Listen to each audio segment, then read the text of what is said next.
Hello hello hello hello dear bankers, कैसे हैं आप सब लोग। आई होप सब मस्त हैं, ज़बरदस्त हैं। हम पढ़ रहे हैं आपका पीपीबी सब्जेक्ट, जहां मॉड्यूल बी के कंसेप्ट इस सीरीज़ में हम बिल्ड कर रहे हैं, जहां हम अब पढ़ने वाले हैं यूनिट 35, जो बात करता है पर्सनल फिनेंस के बारे में। मतलब पर्सनल लेवल पर उधार लेने के कुछ तरीके यहाँ पर बात कर रखी है, जैसे क्रेडिट कार्ड है, होम लोन है, लोन फॉर कंज्यूमेबल्स है, जैसे आपने कोई कंप्यूटर लेना है, कोई फ्रिज लेना है। यस, व्हीकल लोन है, अपन क्या है पर्सनल लेवल पे लिए जाते हैं। जैसे अगर मैं शुरुआत करती हूँ मोड क्रेडिट कार्ड के साथ, जहाँ से एग्जाम में क्वेश्चन बनता है इस चैप्टर से, आइए उसी के साथ बातचीत करना शुरू करते हैं। क्रेडिट कार्ड एक तरीका है जिससे उधार दिया जा सकता है। Yes, it's a channel for delivery of credit. अब क्रेडिट दे रहा है बैंक, तो yes it's a source of income for them also. Okay, these are issue to approved clients. सब किसी को नहीं मिलता है क्रेडिट कार्ड, जो लोग अप्रूव्ड हैं, जो जिनके केवाईसी एटसेट्रा होने के बाद ओके आता है कि हाँ यहाँ पर अगर कार्ड यूज़ होगा तो इसके पास इतना इनकम है कि मेरा पेमेंट चुका देगा, वहाँ पे अप्रूव्ड क्लाइंट्स को for purchase of goods and services authorise establishments के द्वारा सामान खरीदा जा सकता है on the guarantee of issuer of credit card for payments. तो यहाँ पर हम 5 पार्टीज के बारे में बात करेंगे फॉर अ क्रेडिट कार्ड। कौन है ऑफ अ क्रेडिट कार्ड की 5 पार्टीज कौन है? सबसे पहले वो बंदा जिसका एक क्रेडिट कार्ड है, he is the holder of the credit card. Yes, let's say this is mister A. अब जिस बैंक ने इसको ये कार्ड दिया है, जिस बैंक ने ये कार्ड इश्यू किया है, वो बन जा रहा है, ये बैंक बन जा रहा है issuer of the credit card. अब जो ये होल्डर है किसी के पास गया और उसकी दुकान पर जाकर या उस वेबसाइट से सामान खरीदा, ठीक है, तो ये शॉप जो है जहाँ से सामान खरीद रहा है, ये बन जा रहा है मर्चेंट। अब इस मर्चेंट का भी तो एक बैंक होगा ना, इस मर्चेंट का भी बैंक होगा। तो ये जो मर्चेंट है, ये मर्चेंट है, इसका बैंक जो है वो बन जा रहा है मर्चेंट एक्वायरर। जैसे मान लेते हैं इस मिस्टर ए ने अमेजन से सामान खरीदा, तो अमेजन बन जा रहा है मर्चेंट, बट जो अमेजन का बैंक है वो है मर्चेंट एक्वायरर। ओके, अब जो ये वीजा है या रुपे है या मास्टर कार्ड है, मास्टेरो कार्ड है, ये बन जा रहे हैं कौन? Credit card association. ये क्रेडिट कार्ड एसोसिएशन जो है ये कार्ड पर इस बैंक को दे रहा होगा। ठीक है, तो ये रही 5 parties to the credit card. यहाँ से एग्जाम में क्वेश्चंस बनते हैं, तो we have to learn it. कौन कौन से लोग हैं, who are the people involve? हमारे पास है एक holder of the credit card, एक issuer of the credit card, एक मर्चेंट एक्वायरर और एक क्रेडिट कार्ड एसोसिएशन। यहाँ से एप्लीकेशन बेस्ड क्वेश्चन भी पूछा जा सकता है, एप्लीकेशन बेस्ड क्वेश्चन भी पूछा जा सकता है। ओके, ये पांचों होल्डर्स, पांचों पार्टीज कौन कौन है? Card holder, person who are authorised to use a credit card for the payment of goods and services. Card issuer, जो इंस्टीट्यूशन इशू कर रहा है क्रेडिट कार्ड। मर्चेंट, वो entities which agree to accept credit card for payment of goods and services. Merchant acquirers, वो banks NBFCs which enter into agreement with merchants to process the credit card with their transaction. And credit card association, that's an organization that licenses card issuer मतलब bank to issue the credit card under their trademark, जैसे Visa मैंने आपको दिखाया, जैसे Visa, Mastercard, RuPay, and provide settlement services for their members. That is the card issuers and the merchant acquirers, क्योंकि दोनों ही banks या एनबीएफसीज होंगे, as the case may be. ठीक है, और इस बात का ध्यान देंगे, normally normally card holders can use their credit cards to make purchases of at merchants in another country.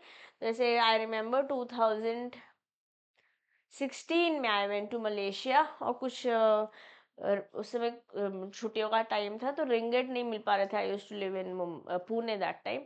तो वहाँ पे जो जिस फॉरेन करेंसी एक्सचेंजर था, उसने मुझे बोला कि आप क्रेडिट कार्ड से स्वाइप कर सकते हैं, जो ट्रांजैक्शन चार्जेस लगेंगे वो तो यहाँ पे कन्वर्जन चार्जेस भी लगेंगे, आप यूज़ कर सकते हैं। खैर वहाँ पर तो खैर डिफरेंट स्टोरी ही हो गई मेरे साथ।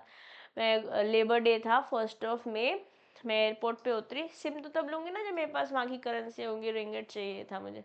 मैंने एटीएम के डिस्पेंसर में डाला अपना कार्ड, पेमेंट नहीं आई। मेरे साथ मेरे 2-3 फ्रेंड्स थे, एक बारी फिर डाला, पेमेंट नहीं आई, फिर तीसरी बार डाला, कार्ड गल्प कर लिया उस मशीन ने। और वहाँ पर लेबर डे था तो कोई अवेलेबल नहीं था, there was nobody who could help me. फिर मेरे को अपनी वहाँ पर किसी somebody was very kind, you know, Malaysian citizen only, उसने मुझे अपना फ़ोन यूज़ करने को दिया, जिसमें मेरा एक कलीग रहता था मलेशिया। फिर उसको फ़ोन किया, लॉन्ग स्टोरी शॉर्ट, खैर मैं वहाँ पे यूज़ नहीं कर पाई, but it seems that it can be used. Okay, and if any of you have used it internationally, do let me know in the comment box. Okay, तुमने क्या बोला? जैसे जो वीज़ा का मास्टर कार्ड है, लेट्स से ये credit card association, merchant acquirer वो है, जैसे मैंने अमेजन का एग्जांपल दिया था, तो अमेजन का बैंक। मर्चेंट कौन हो गया? जैसे अमेजन, फ्लिपकार्ट, है ना। ये कौन हुआ? अमेजन का बैंक।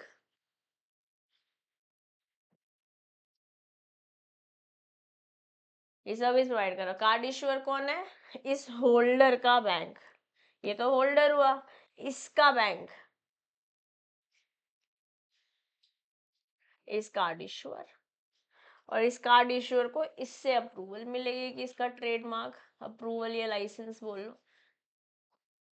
कि इसका ट्रेडमार्क यूज कर सकता है। तो ये रही आपकी बातचीत क्रेडिट कार्ड से रिलेटेड। ठीक जी, चलिए अब आगे बढ़ते हैं। Let's talk about, okay, I think ये रिपीट हो गया, या home loan. Let's talk about home loan. Home loan क्या है दोस्तों? होम लोन ज़्यादातर आपने, मैंने, बहुत सारे लोगों ने जनरली लिया हुआ था।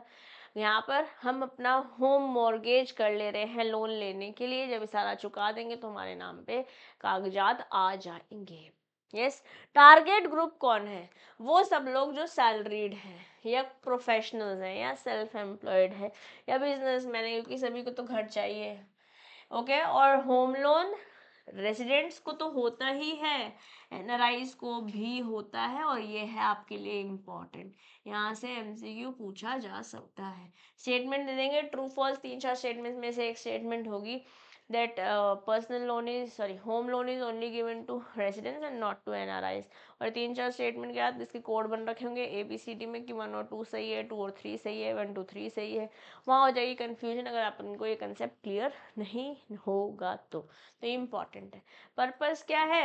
ऑफ कोर्स घर खरीदना है, इसके अलावा घर के कंस्ट्रक्शन के लिए, रेनोवेशन के लिए, है ना, कोई फ्लैट रिपेयर्स के लिए, इन सब के लिए होम लोन मिलता है। तो purpose also is important. Quantum क्या है? वो डिसाइड होगा कि मंथली इनकम क्या है, और घर का कॉस्टिंग क्या है, क्योंकि आपका भी कुछ पैसा डला होना चाहिए।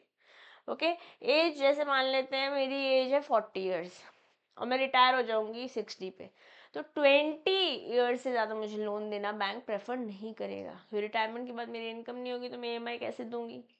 बट अगर लेट्स से मेरी एज है 20 ईयर्स, तो मुझे 40 ईयर्स खैर लोन नहीं मिल पाता है। जनरली मैक्सिमम 30 ईयर पे कैपिंग हो जाती है, but it can depend on, retirement से ज़्यादा एज नहीं हो सकती।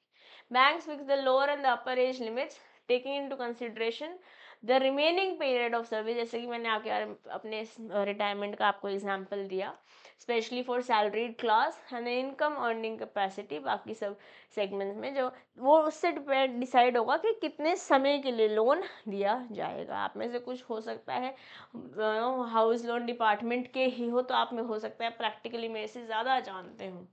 रीपेमेंट, रीपेमेंट जो है अप टू 30 ईयर्स रहता है।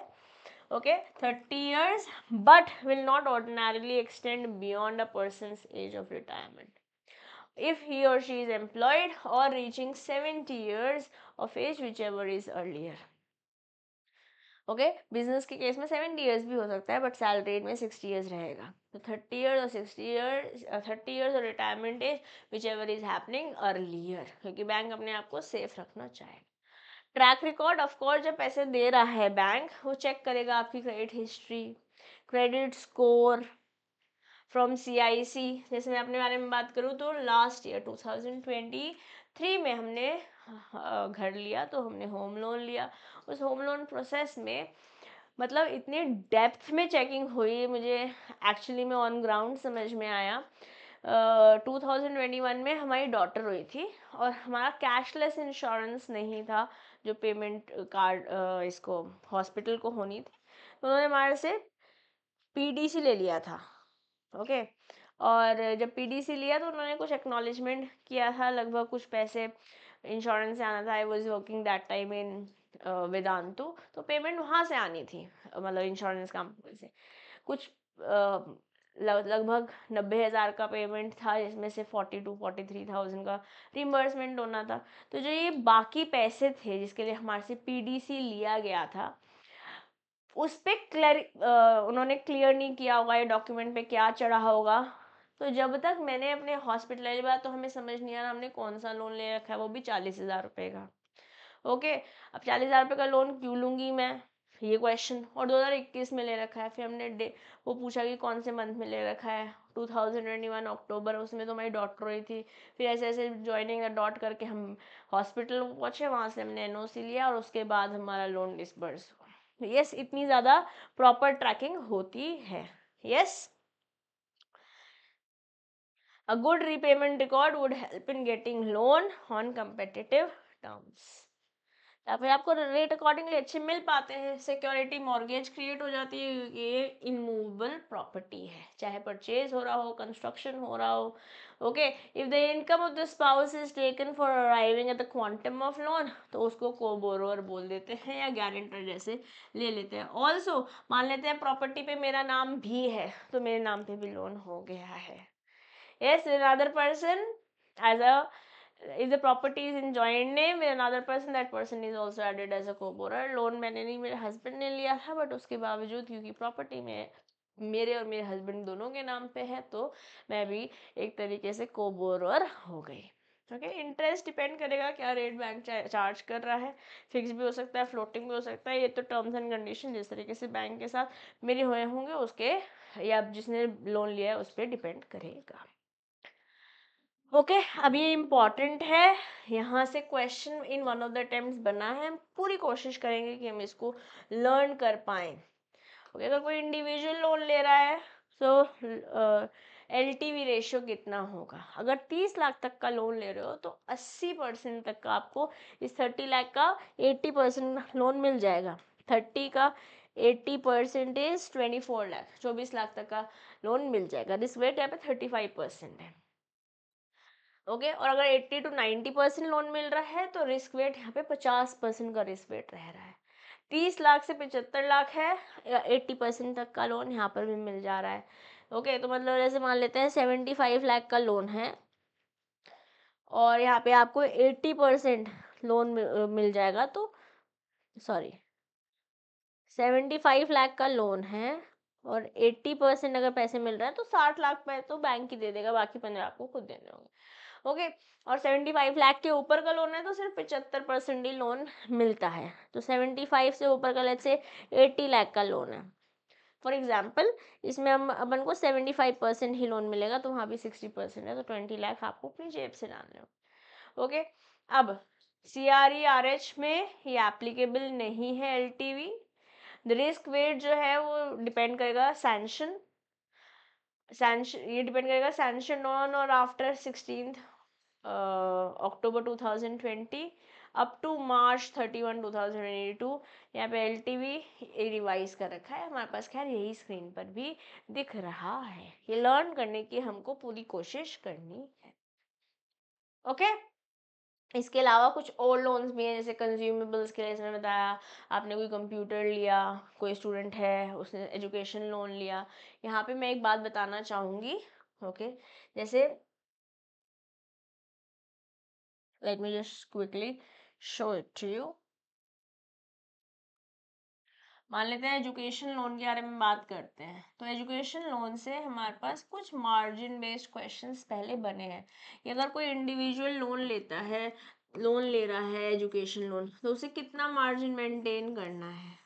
यहाँ पे दो बातें हो रखी हैं कि अगर आप इंडिया में ही पढ़ रहे हैं, ओके, या आप अब्रॉड जा रहे हो, तो लेट्स से आपने जो लोन लिया है,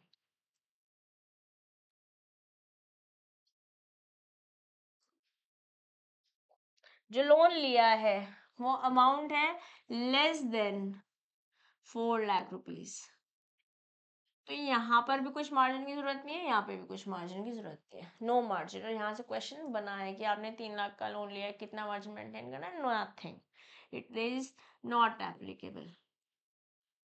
ओके, अगर 4 लाख से 7.5 लाख तक का लोन लिया है तो यहाँ पे 5% की मार्जिन मेंटेन करनी है और यहाँ पे 15% की मार्जिन मेंटेन करनी होगी।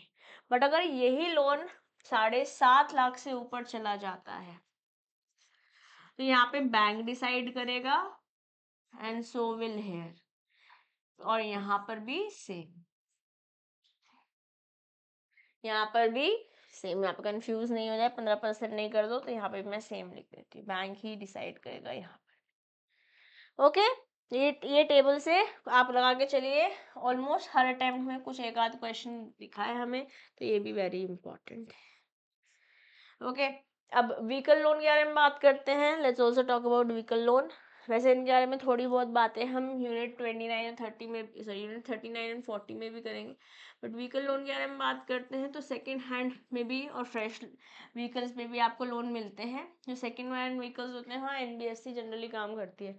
अगर जो ऑन रोड कॉस्ट है वो 10 लाख से नीचे है, 10 लाख से 10 लाख से नीचे है या फिर 10 लाख से ऊपर है, अगर 10 लाख से नीचे है तो आपको 85% तक का लोन मिल जाता है, जो भी कॉस्ट है, जो भी अमाउंट है। बट अगर 10 लाख से ऊपर है तो यहाँ पे सिर्फ 80% ही आपको लोन मिलता है। यहाँ से आप एक आध क्वेश्चन एक्सपेक्ट कर सकते हैं, इसलिए मैं पॉइंट भी आपको बता रही हूँ। ओके, और इसके अलावा अगर कुछ भी बिट्स एंड पीसेस में क्वेश्चंस होंगे, जैसे मैं आपको बता रही हूँ, वो हम एमसीक्यूज के फॉर्मेट में करेंगे, बट कंसेप्चुअली ये चैप्टर को हमने स्ट्रांगली अपने अपने दिल में, दिमाग में उतार लिया है। Okay, with this, I'll take your leave. My dear bankers, this is your friend and your teacher, CMA Disha Dua, signing off for today. Bye-bye.